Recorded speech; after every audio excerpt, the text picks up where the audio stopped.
dipersembahkan oleh Kopi Luwak mengucapkan selamat menunaikan ibadah puasa.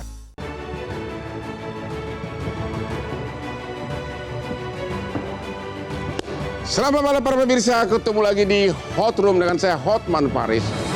Menonton berita tentang serangan Amerika dan Israel kepada Iran seolah-olah seperti hiburan. Tapi apakah Anda sadar bahwa itu bisa berakibat fatal terhadap semua negara, termasuk terhadap ekonomi rumah tangga kamu? Kenapa? Karena salah satu yang terjadi adalah Selat Hormuz sudah ditutup, di mana merupakan lalu lintas energi dunia hampir 25%. Minyak akan langka, harga minyak akan naik, dan BBM mungkin bisa defisit, dan juga inflasi, dan sebagainya, dan sebagainya. Inilah Hot Room. Hormuz ditutup, Iran, stok energi Indonesia aman.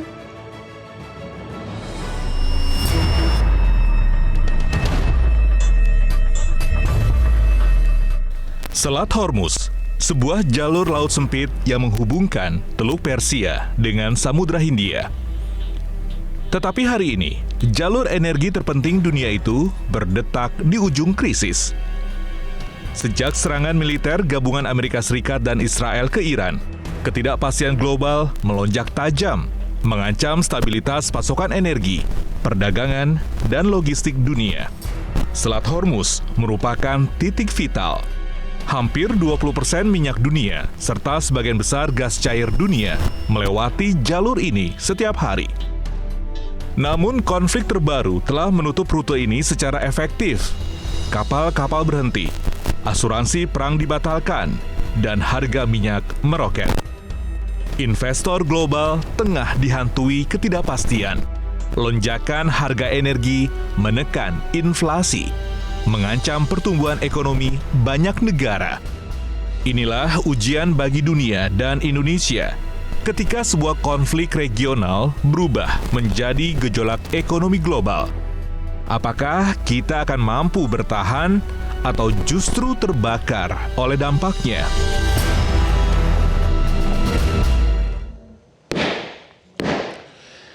Apapun yang terjadi, tetap kita harus fokus bekerja. Seperti Hotman hampir 18 jam bekerja tiap hari dengan ratusan klien yang sebagian besar para naga pangrakonglo. Salah satu cara Hotman agar fokus adalah sebelum bekerja jangan lupa minum kopi luwak kesayangan Hotman.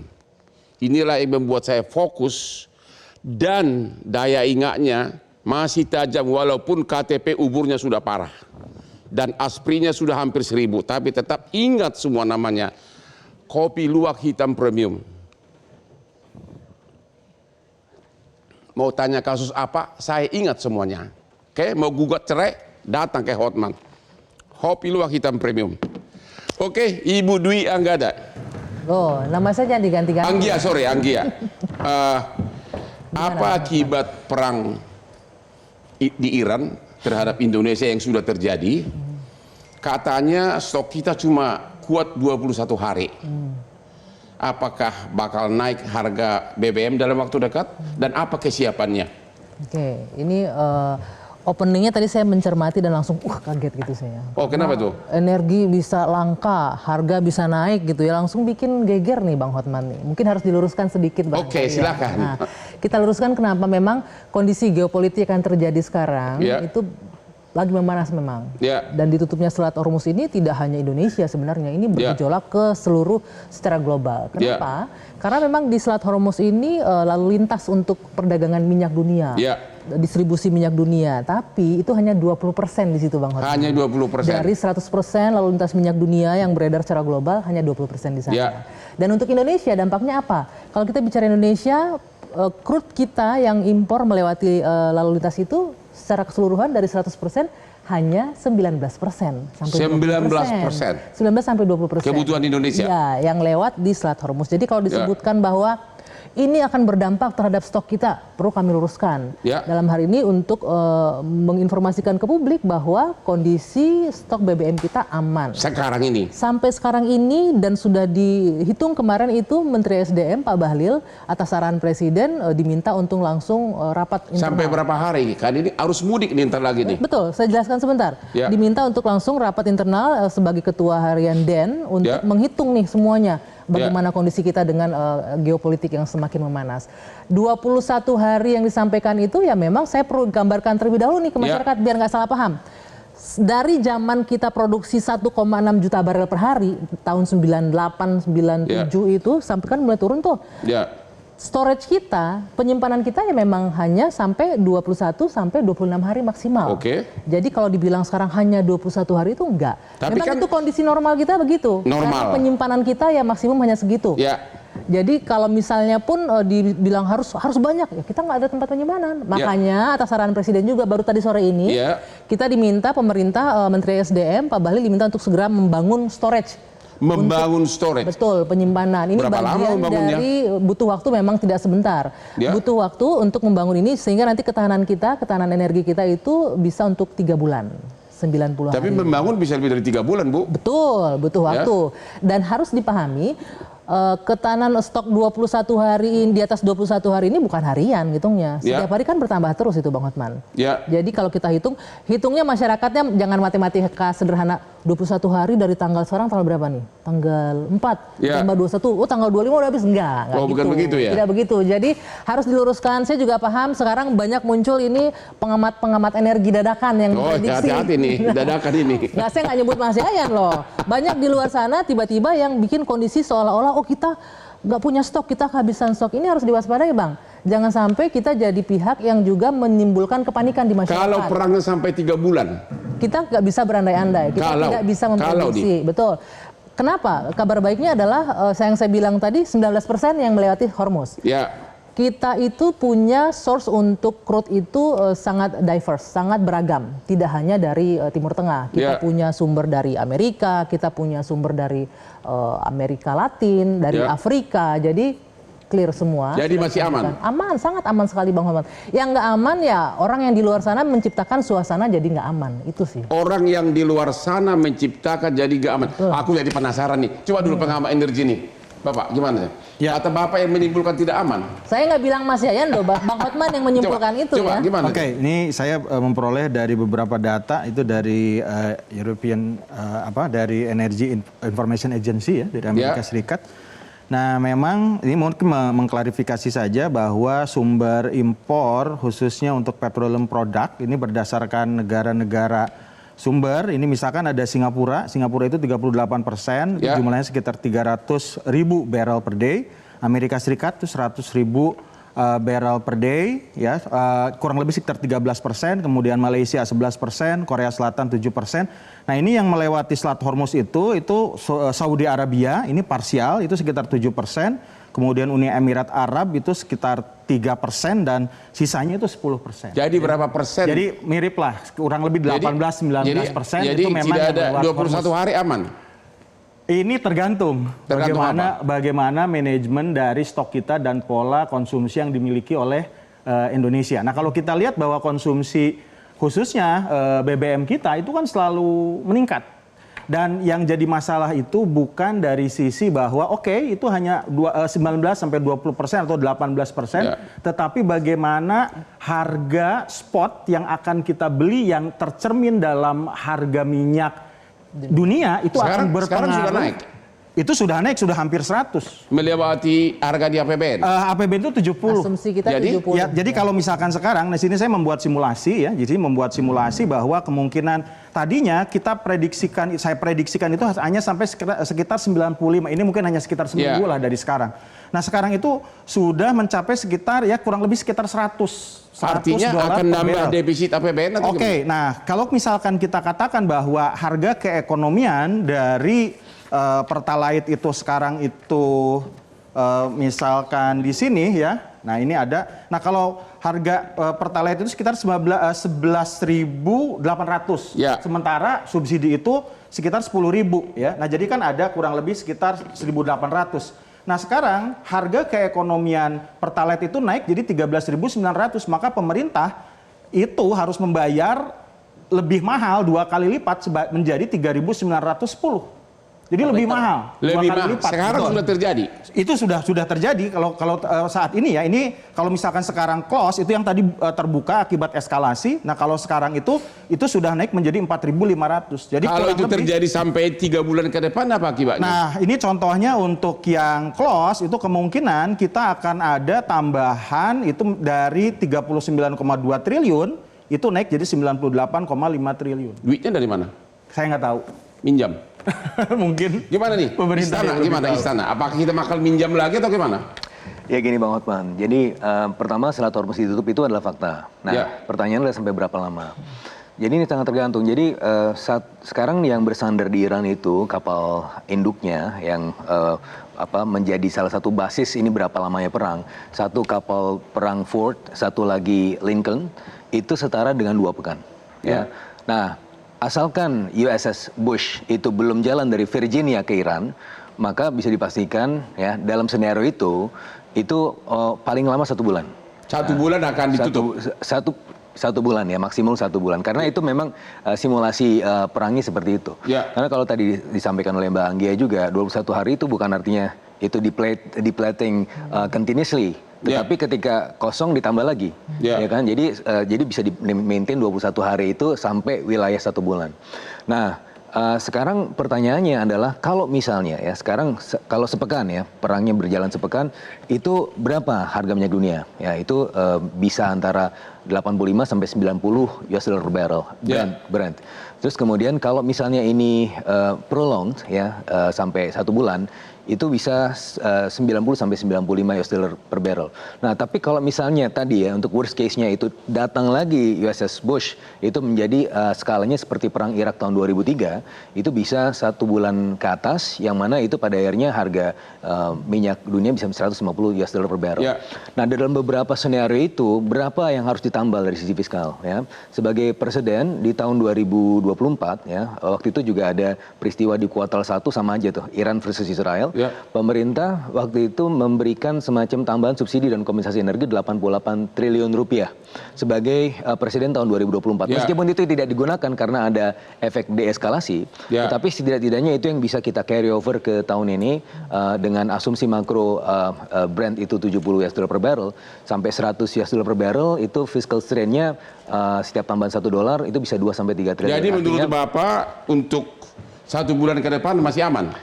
Sangat aman karena gini, pertama kita butuh tambahan 60 sampai 80 triliun rupiah untuk kemudian menambal supaya harga-harga tidak naik. Nah, untuk 80 triliun rupiah itu belum memaksa fiscal deficit kita mencapai 3%. Karena dengan asumsi makro sekarang, defisit fiskal kita 689 triliun, ditambah 80 triliun 769 triliun. Itu baru 2,9%. Defisitnya. Defisit. Sehingga dalam konteks ini masih ada. Plus ada satu lagi Bang Hotman. Ada saldo anggaran lebih yang ada di Bank Indonesia itu masih ditanam di situ, digunakan kemarin 200 triliun, sekitar 300 triliun lagi masih ada. Jadi intinya belum perlu minjam sekarang ini ya? Belum perlu, ngapain? Temu lagi di hot room, ngapain minjam dulu katanya?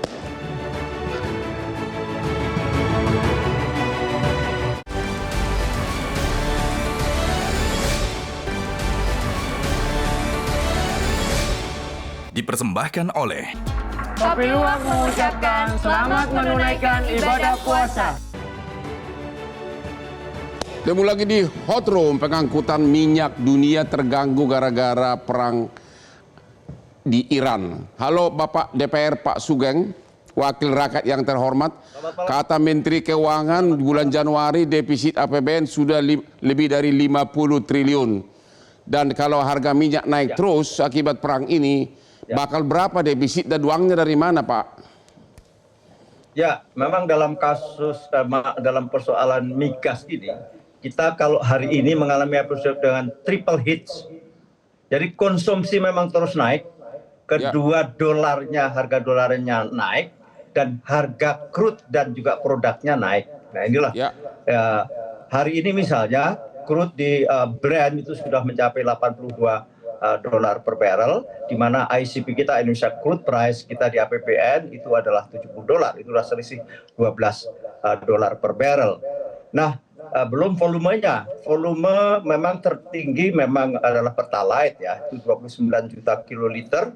Dengan hari ini Brent di 82, maka kurang lebih per liternya itu akan tambah subsidi kurang lebih 3.500. Jadi memang membengkak ini. Jadi total kalau di APBN 2026 itu subsidi minyak dan gas, subsidi energi yang terdiri minyak, gas dan listrik itu adalah 210 triliun, nampaknya bisa mencapai 500 triliun kalau sekali lagi kalau harga BBM ini, harga crude ya dunia dan juga gas ini, karena kita importis gas cukup besar, LPG khususnya 8 juta metrik ton setiap tahunnya, dan itu akan mencapai kurang lebih subsidi energi yang terdiri dari minyak, gas dan listrik itu akan mencapai 500-an triliun.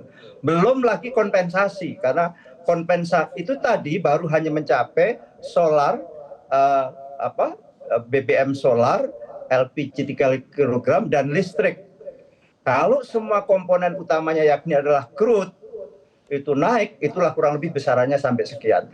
Kalau ditambah kompensasi untuk Pertalite yang akhirnya harus juga dibayar oleh pemerintah yang selama ini ditanggung oleh Pertamina dulu, itu bisa mencapai hampir 700-an triliun dengan harga masih kurang lebih $85 per barrel, dengan asumsi juga ICP akan naik menjadi dolarnya menjadi kurang lebih 9 seperti hari ini 16.900 saja. Apa beban tambahan yang akan ditanggung oleh masyarakat kalau itu terjadi? Jelas fiskal, atau dari sisi fiskal berat sekali pemerintah. Kita harus sadar, masyarakat harus sadar betul bahwa situasi ini memang pil pahit bagi kita. Tidak ada jalan lain. Kalau kita tidak mau menambah defisit atau menambah utang, sebagaimana tadi dikatakan masih berobsesi di bawah 3%, bisa-bisa saja apalah dengan mau tidak mau harus naik BBM-nya. Tetapi kalau memang kita mau utang, ya dengan risiko itu, kalau memang misalnya saya dengar Menteri SDM tidak akan menaikkan Pertalite. Jadi pilihannya adalah BBM naik atau nambah hutang, begitu? Iya, nggak ada jalan lain, tidak ada jalan lain. Kita BBM naik atau nambah utang untuk menambal defisit akan mengalami tingkat ekstrim kira-kira berapa lama lagi? Kira-kira melihat situasi. Kalau lihat eskalasinya hari ini kita tahu bahwa Selat Hormuz, ya tadi angka-angkanya sudah disampaikan, kan ada terusan Suez, ada juga terusan Panama, dan juga selat kayak selat Malaka dan sebagainya. Itulah jalur-jalur strategis. Tetapi kalau eskalasinya terus begini, meskipun kita secara barang kita dapat, karena kita kemarin dalam konteks trade balance dengan Amerika, betul ada kurang lebih 15 miliar dolar kita akan beli crude dan produk dari utamanya LPG. LPG sekarang justru terbesar dari Amerika yang semula dari Qatar. Tetapi ada risiko, karena perjalanannya jauh sekali dari Amerika. Pengapalannya kurang lebih 45 hari. Ini akan muncul juga, kalau ini menjadi dominan, kita sangat tergantung dengan satu negara juga tidak baik. Jadi menurut Bapak, menaruh keranjang telur di satu keranjang juga tidak baik. Mestinya jadi menurut Bapak kita harus perluas lagi. Beban rakyat akan segera misalnya makin meningkat di beban rakyat. Impor misalnya impor LPG, Australia itu punya LPG dan negara-negara lain. Kita tidak boleh, karena tanda kutip kemarin semi dipaksa dalam rangka trade balance, maka kita harus beli energi lebih besar dari Amerika, padahal berisiko. Satu tadi pengapalannya kurang lebih 45 hari. Dan sekali lagi, kalau kita hanya mempertaruhkan di satu negara, juga risikonya tinggi. Kenapa? Karena Amerika meskipun hari ini adalah produsen minyak terbesar adalah Amerika, karena shale oil itu dengan teknologi yang luar biasa, unconventional drilling dan sebagainya. Tetapi konsumsi Amerika juga tinggi sekali. Amerika merupakan produsen minyak terbesar dunia, sekaligus imported juga sekarang. Karena konsumsinya sehari kurang lebih 22 juta barrel, produksinya 13 juta barrel. Memang terbesar produsen bukan lagi semacam Arab Saudi dan sebagainya. Nah, itulah problem-problem kita hari. Maka kita harus sadarkan kita semua, sadarkan masyarakat bahwa energi itu memang mahal. Kita sekarang udah net imported BBM. Karena kalau di gas ya katakanlah par, karena kita ekspor LNG, kita impor LPG, liquefied natural gas, dan kita impor liquid petroleum gas, dan itu kurang lebih par lah katakanlah. Tapi di BBM kita terus menerus defisit. Lifting minyak kita hari ini terus turun, hanya 600.000 barrel per hari kurang lebih. Tetapi konsumsi kita terus naik. Kurang lebih 1,6 juta barrel per hari, bahkan 2 minggu yang lalu 1,62 sudah, 1.620.000 barrel per hari. Jadi defisit yang harus kita impor adalah 1 juta barrel per hari, baik berupa crude atau minyak mentah maupun berupa produk. Betul tadi sumber crude itu tidak semuanya mengalir dari Selat Hormuz, karena kita juga ada dari Oman, ada dari Afrika, itu bahkan cukup besar dari Afrika hari-hari ini, karena cocok minyak Afrika dengan karakter kilang kita yang notabene lebih Pak heavy DPR. crude. Terima kasih. Ya. Pak Ahmad, penjelasan dari Pak DPR tadi sepertinya bakal sebentar lagi ibu-ibu di pasar bakal teriak nih, akan naik semuanya. Ya, bagaimana?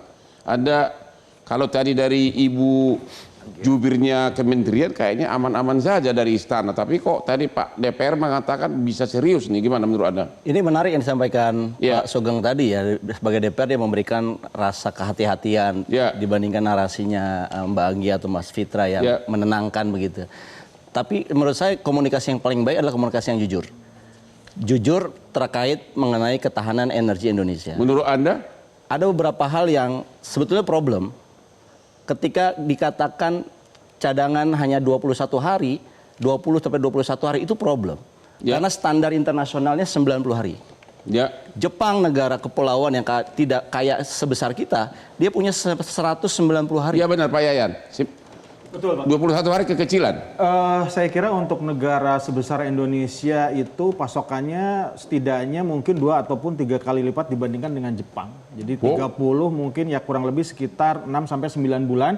Karena kita juga ada distribusi logistik yang rata-rata itu tidak dalam one land. Jadi kita kan ada kepulauan tuh. Jadi ada delay, kemudian juga akan ada terutama dari sisi perubahan harga yang tidak pasti karena misalkan ada masalah logistik. Jadi gimana nih, 21 hari ini mengkhawatirkan? Bang Hotman bisa bayangkan negara kepulauan kalau tempat storage-nya udah kecil, terus terpusat lagi, ini problem. Ini rentan.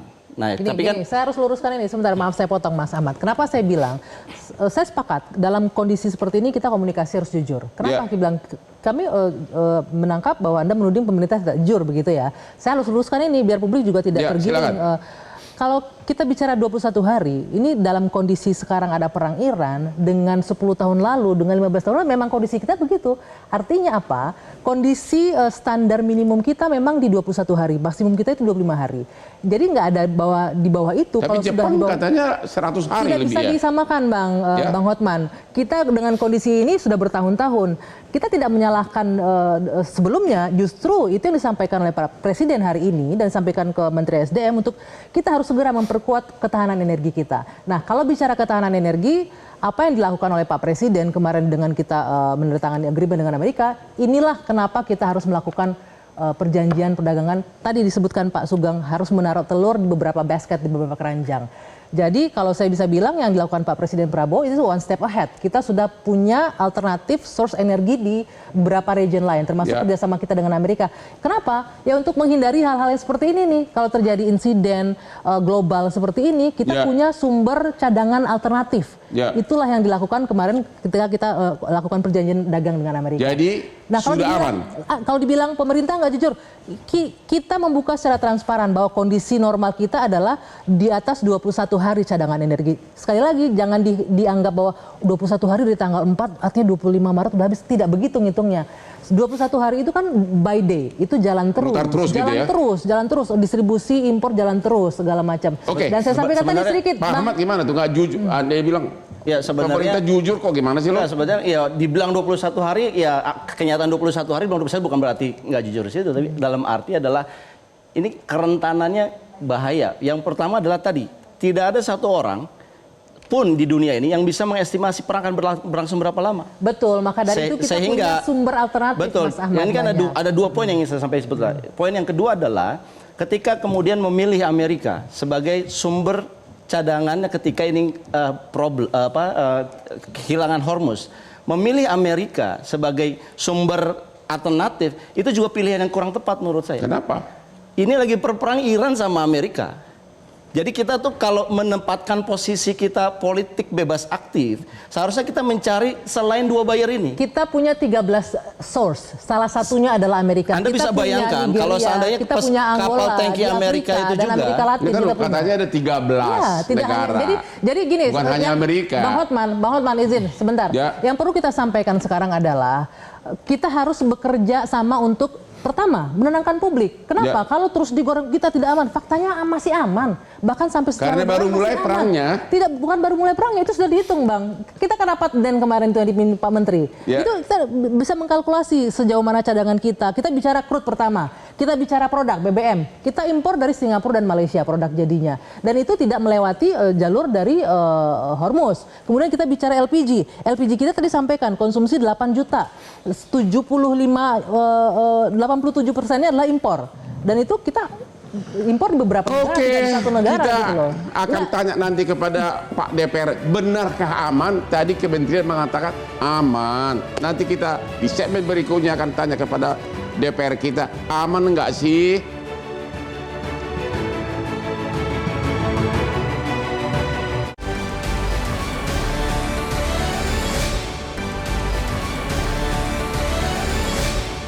Dipersembahkan oleh Kopi Luwak mengucapkan selamat menunaikan ibadah puasa. Hotman tidak bohong kan? Ini sudah menjelang jam 10 malam, padahal tadi pagi saya bangun jam 3 pagi. Masih seperti baru bangun, segar berkat Kopi Luwak hitam premium. Inilah yang membuat saya kerja keras sehingga garasinya penuh dengan Lamborghini dan Ferrari. Kopi Luwak hitam premium. Pak DPR kita, Pak DPR, Pak Sugeng, tadi udah berantem nih istana sama kementerian sama Pak Ahmad nih. Pak Ahmad bilang tidak aman, bahaya ini bagi rakyat. Yang istana sama jubir mengatakan aman. DPR bagaimana? Bapak kan wakil kami. Silakan. Ya ada pilihan-pilihan, Bung Hotman. Jadi sebelum itu saya akan sedikit memberi klarifikasi. Indonesia itu tidak punya cadangan nasional. Yang ada adalah cadangan operasional dan itu milik korporasi namanya Pertamina. Kebetulan Pertamina itu milik negara. Karena cadangan nasional dalam pengertian yang umum itu seperti di Amerika misalnya, ada satu bunker yang memang untuk menimbun itu. Amerika memiliki cadangan minyaknya itu 700 juta barrel. Jepang demikian juga itu punya ada bunker-bunker dan sebagainya. Itu berwujud gitu. Nah, kita tidak punya cadangan nasional. Kita ingin semula karena apa? Ini ada biayanya kalau mau diambil alih oleh negara. Maka sekarang itu adalah cadangan operasional. Maka kalau terganggu Pertamina, artinya kemampuan negara itu satu-satunya adalah sekarang Pertamina di bidang migas. Nah, ini juga rentan juga. Ini menjadi diskusi apakah kita juga akan ada cadangan nasional yang bisa menjadi kalau perang Iran berlanjut 1 bulan 2 bulan lagi, apa yang terjadi? Resikonya apa? Yang kalau jelas, berlanjut, memang kita hanya punya cadangan operasional yang dikelola Pertamina, itulah yang disebut cadangan nasional. Maka sangat tergantung supply and demand kita. Supply tadi dikatakanlah crude memang kita dari Singapura dan dari produk BBM dan aftur itu dari Singapura dan juga dari Malaysia. Tapi crude tapi Singapura dan Malaysia itu juga crude-nya tidak dari Singapura dan Malaysia.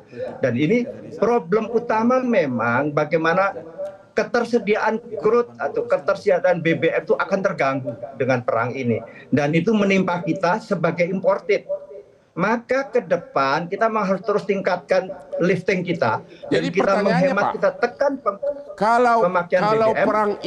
Kalau perang Iran ini berlanjut 1, 2, 3 bulan lagi dan kita tidak punya cadangan nasional, aman enggak Pak?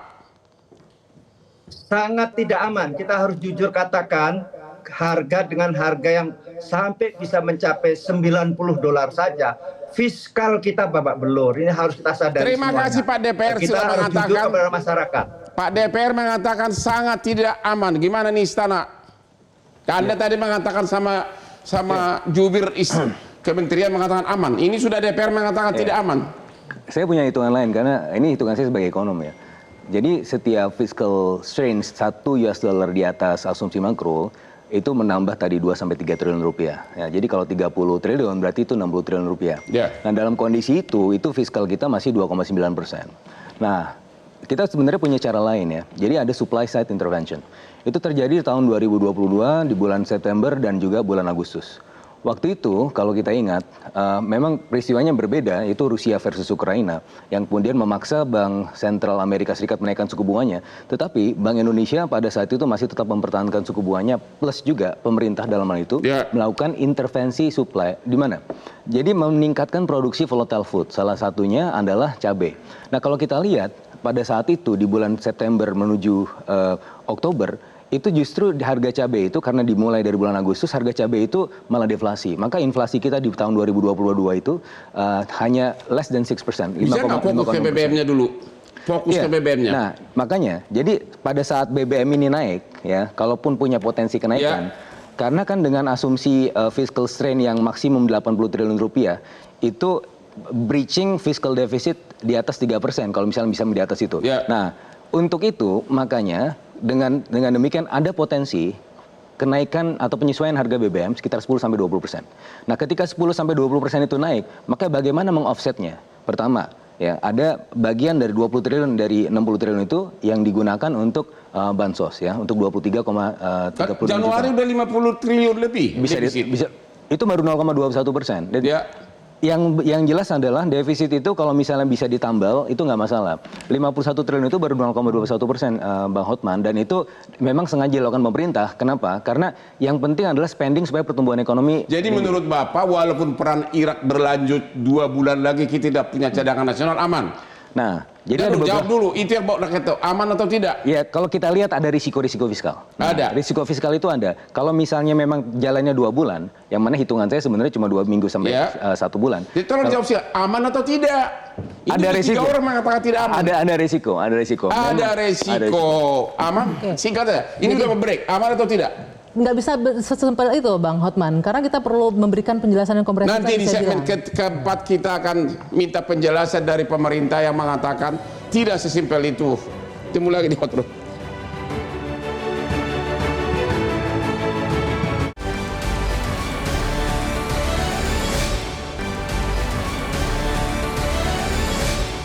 Dipersembahkan oleh Kopi Luwak mengucapkan selamat menunaikan ibadah puasa. Temu lagi di Hot Room. Perang Amerika-Irak menimbulkan kekhawatiran apakah aman bagi Indonesia karena harga minyak akan naik. Sekarang kita ambil positifnya aja dulu karena tadi 3 lawan 2 ini 3 mengatakan tidak aman, 2 mengatakan aman. Pak Yayan, apa yang harus dilakukan oleh pemerintah meminimais resiko agar tetap minimum mendekati aman? Oke. 1,5 menit. Waduh. Oke, sekarang kita kan sudah memiliki agreement reciprocal trade dengan Amerika Serikat dan kemudian kita juga kan sudah ada dealing akan mengimpor minyak kurang lebih kalau dihitung-hitung itu sekitar 210 ribu barrel per hari. Itu setara dengan yang sekarang itu kita dari Hormuz. Nah, jadi itu dulu yang dieksekusi. Eksekusi yang dengan cepat dengan Amerika Serikat. Dengan Amerika, betul, kecuali si pemarah itu mengingkari enggak ya? Iya, betul. Itu saja dulu yang sekarang itu perlu dilakukan. Jadi kalau itu kalau itu dapat ditutupnya Selat Hormuz nggak masalah. Betul, itu kurang lebih sekitar 20 sampai dengan 21%. Nah, sekarang dari Hormuz itu kan 19%. Ya. Nah, jadi ya agak aman lah. Tetapi kan kita nggak tahu kan kapan bahwa Trump itu akan mengirimkan minyaknya ke Indonesia. Pak Ahmad, tadi katanya saya ada 3 rekomendasi. Pesan dari Amerika gantinya Selat Hormuz. Ada 3 rekomendasi. Tapi saya ingin mengcounter dulu apa yang disampaikan oleh Mbak Anggia. Jangan berantem lagi. Kita mau cari amannya apa? Kita yang sampaikan adalah untuk kebaikan bangsa dan negara. Kita yang memberikan apa yang solusi yang diberikan oleh Pak Bahlil dalam hal ini adalah kurang memadai menurut saya. Yang harus jadi memadai adalah 1, meliberalisasi yang namanya storage. Storage itu jangan hanya milik Pertamina. bukan milik negara saja. Contoh di Jepang 190 hari dia bagi 71% adalah negara, 33% swasta. Jadi kalau ada kelompok pengusaha, orang-orang kaya, dia khawatir bisnisnya terganggu, dia bisa diizinkan punya storage sendiri. Di sini itu pidana bukan? Kalau di sini bahaya, nggak boleh, ilegal. Langsung, betul sekali. Langsung ini kan solusi yang nggak terfikirkan sebelumnya, meliberalisasi storage. Tapi kan memang banyak menimbun untuk cari untung. Yang kedua begini, membangun storage kan butuh 3 tahun, Bang. Ini kita sejak jadi kalau nunggu perang Arab selesai membangun storage nggak mungkin. Nggak mungkin, makanya saya bilang ini narasi yang rentan. Kalau solusinya membangun itu butuh 3 tahun. Oke, singkat aja. Jadi solusinya apa? Yang kedua tadi storage-nya diperbanyak, jadi masyarakat pelaku usaha. Yang kedua adalah bisa nggak kita cari tidak mengandalkan satu Amerika saja. Untuk crude oil dan produk. Saya potong sedikit itu, Mas Ahmad. Jadi yang ketiga, satu lagi yang ketiga adalah bisa nggak kita ajarkan kepada publik untuk menghemat penggunaan BBM. Kalau Anda kemudian tidak perlu melakukan pepergian, biarkan itu masuk ke sana produktif supaya tidak menimbulkan inflasi. Saya kira edukasi. Terima kasih. Sebelum ke Ibu ke DPR dulu. Bagaimana caranya Pak DPR untuk usaha apa yang dilakukan untuk tidak terjadi resiko tidak aman? Singkat Pak, 1,5 menit. Saya kira pertama adalah sosialisasi keadaan. Itu penting. Menyadarkan masyarakat bahwa memang ada kondisi alert di bidang migas, di bidang minyak. Lantas dalam hal misalnya dalam hal harga, memang ada pilihan-pilihan pahit ini. Kalau tetap dengan harga seperti hari ini tidak ada kenaikan, maka ya mau tidak mau akan menambal subsidi. Yang tadi dikemukakan mungkin sekitar sekian. Tetapi kalau kita hitung, hari ini konsumsi terbesar adalah Pertalite, 29 juta kiloliter. Itu kompensasi memang ditanggung dulu oleh Pertamina, nanti di akhir tahun biasanya lantas diganti oleh pemerintah. Sama saja, itu subsidi. Nah, listrik ini tinggi.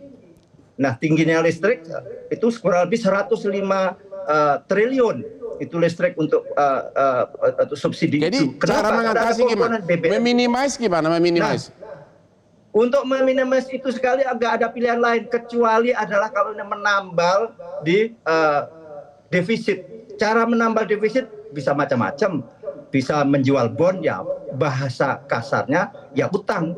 Kenapa? Karena pendapatan negara kalau kita lihat untung nih, beruntung, komoditas relatif bagus, tetapi beberapa komoditas malah sedang dipotong oleh pemerintah. Misalnya Pak, batu bara sedang dikurangi 40%, meskipun kita dengar akan dikoreksi. Batu bara pastikan akan naik. Yang paling tinggi hanya sekarang nikel cukup tinggi dan juga CPO cukup tinggi. Nah, komoditas-komoditas ini lumayan. Tetapi dibandingkan dengan harga BBM yang melambung tinggi, ini kurang tidak bisa mensupport secara baik di struktur fiskal kita. Terima kasih Pak. Jadi Bapak sudah memberikan ya, sekarang hanya ada 2 pilihan, naikkan BBM giliran Ibu Dwi katanya mungkin dengan utang. Ini Bang Osman, Mas Sugeng, benar. Tapi perlu dicatat itu, kalau dari Mas Sugeng berarti Nasdem ingin masyarakat ikut merasakan gitu ya, BBM harus naik harganya untuk mengurangi beban pemerintah. Tapi kita harus balik ke akar masalahnya tadi. Benar disampaikan Mas Ahmad tadi, inilah yang sedang dilakukan pemerintah. Dalam hal ini Pak Menteri SDM, Pak Bahlil, dalam 1 tahun terakhir ini kita menuju untuk kedaulatan energi Indonesia. Gimana caranya kita nggak boleh bergantung sama asing. Mulai dengan kemandirian, kita harus meningkatkan kapasitas produksi. Dari hulu nih Bang, semuanya harus diatur. Tapi kan itu jangka lama. Ini ngatasi perang Irak ini dulu. Ini kita harus kasih dulu penjelasan ke publik. Itu sudah dilakukan dari setahun terakhir ini. Kita kemandirian energi, peningkatan kapasitas produksi kita. Kemudian untuk menuju ketahanan energi, kita tingkatkan kapasitas cadangan energi nasional. Kita udah implementasi mandatori bioetanol. Nanti di 2028 lanjutnya kita akan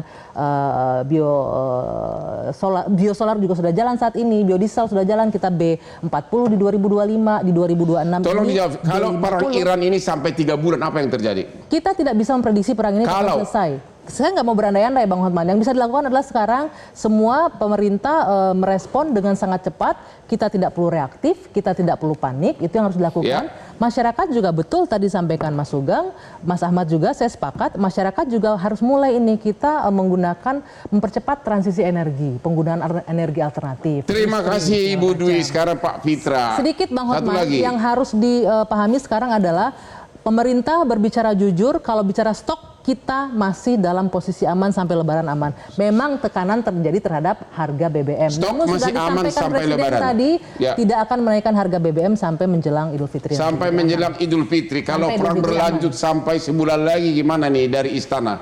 Aman atau tidak? Gimana cara ngatasinya? Ya gini, jadi kita... Tolong jangan dikasih teori ekonomi.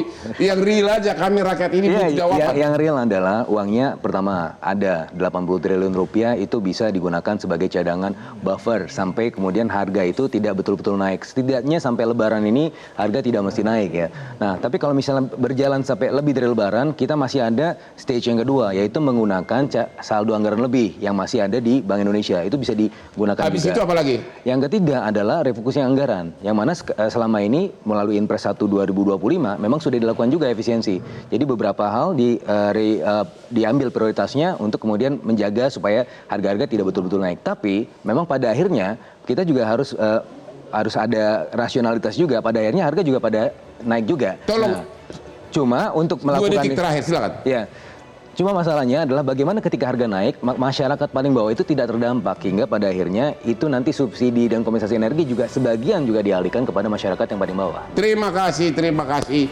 Jadi masyarakat sudah tahu apa resiko dan tidak resiko dari perang Iran ini. Ya mudah-mudahan Anda siap menghadapi apapun yang terjadi. Tapi yang jelas memang pemerintah tetap memihak rakyat, tetap pemerintah, dan kita semua mari kita berdoa agar jangan sampai terjadi yang sangat tidak aman bagi rakyat Indonesia. Amin. Demikianlah akhir dari diskusi kita malam ini. Sampai ketemu lagi di Hot Room setiap hari Rabu jam 9 malam. Silakan, silakan. Sekarang kita adu cincin, dia bukan lagi adu aman. Nggak bawa? Ya. Nah, gini. Bagi-bagi cincinnya kapan, Bang? Nggak ada cincin loh. Thank you. Terima kasih. Ya, berarti. Harus. Semangat. Kita dulu nih, masih adu cincin nih. Jelajahi cara baru mendapatkan informasi. Download Metro TV Extend sekarang.